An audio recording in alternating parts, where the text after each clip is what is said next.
నిన్ను తిరిగి గెలుచుకుంటానని నా శపథాన్ని నెరవేర్చుకున్నాను. అలా నా గౌరవమునకు రావణుడు చేసిన అవమానానికి ప్రతీకారం చేశాను.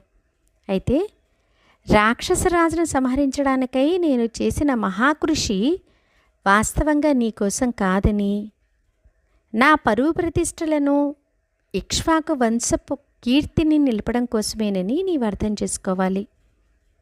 సత్యం చెప్పాలంటే నా ఎదుట నీవు నిలబడడం ఎంతమాత్రం సంతోషకరం కాదు. అందువలన నీవు కోరుకున్న చోటుకు ఎక్కడికైనా సరే నీవు వెళ్ళడానికి నీకిప్పుడు అనుమతినిస్తున్నాను. పరపురుషుని చేత ఆలింగనం చేసుకోబడిన లేదా పరుని ఇంట ఇంతటి దీర్ఘకాలం నివసించిన భార్యను సంస్కారవంతుడైన వ్యక్తి ఎవడు కానీ స్వీకరించడు. రావణుని చేత అనుభవించబడకుండా ఏ స్త్రీ కానీ ఇంతటి దీర్ఘకాలం అతడితో